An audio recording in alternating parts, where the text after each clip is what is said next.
माई ऐलान कयो त 25,000 ॾींदासीं इमामन खे।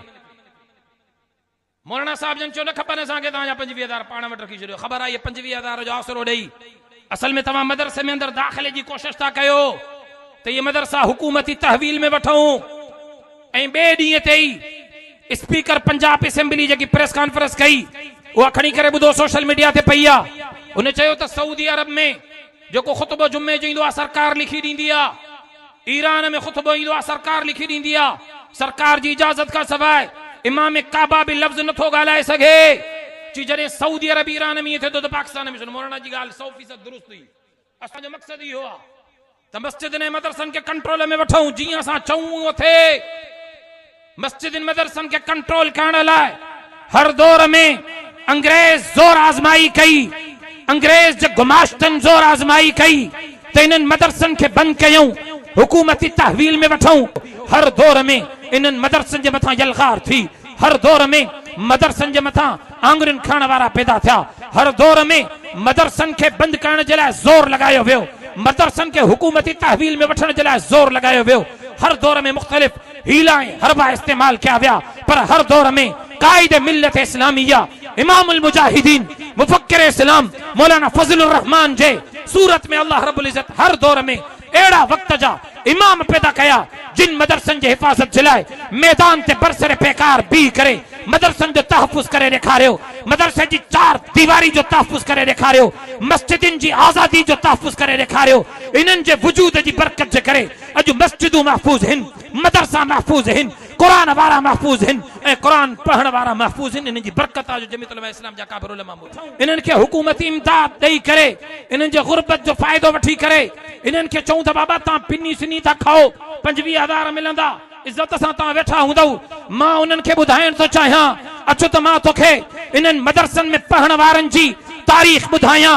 इस्लाम जो बाज़ाब्ता जॾहिं पहिरियों मदरसो मस्जिद नबवी में असहाब सुफ़ा जे चबूतरे ते क़ाइम थियो, जनाब रसूलुल्लाह सल्लल्लाहु अलैहि वसल्लम जन पहिरियां मुदर्रिस बणिया।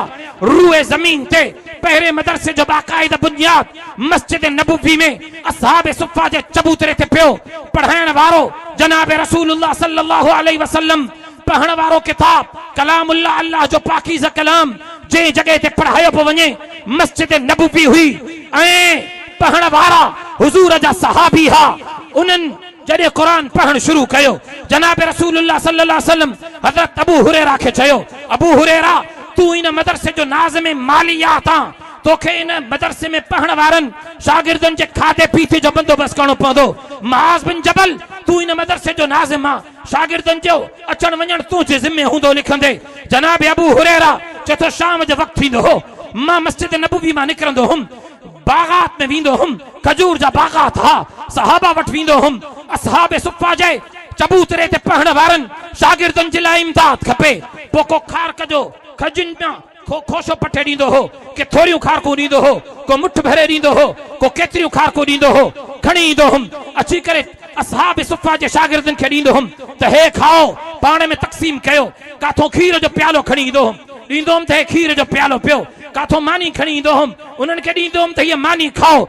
मां जॾहिं मदरसनि जी तारीख़ ते नज़र कई, इस्लाम जे पहिरें मदरसे जे शागिर्दनि जे जेकॾहिं खाद खुराक जो बंदोबस्त कयो वियो त उहो बि सहाबा चंदे जी सूरत में, सहाबा बागात में वञी करे खारकूं गॾु करे उन्हनि जे लाइ खाद ऐं खुराक जो बंदोबस्त कयो हो।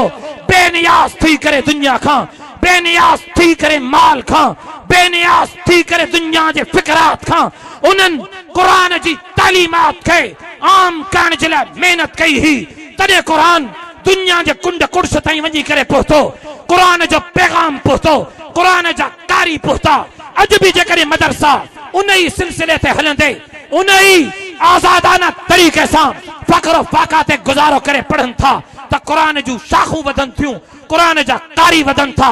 उन जे करे हुकूमत वारो अवां हिननि जो फ़िक्र करणु छॾे ॾियो, हिननि जो फ़िक्र रब रहमान पाण खणी छॾियो आहे। हिननि खे रिज़्क़ पहुचाए थो त रब रहमान पाण पहुचाए थो।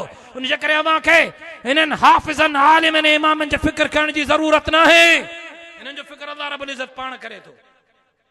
मदरसनि जी तारीख़ आई आहे, उन वक़्त बि सहाबा चंदो करे असहाब सुफ़ा जे शागिर्दनि खे खाधो खुराक पहुचाईंदा हुआ।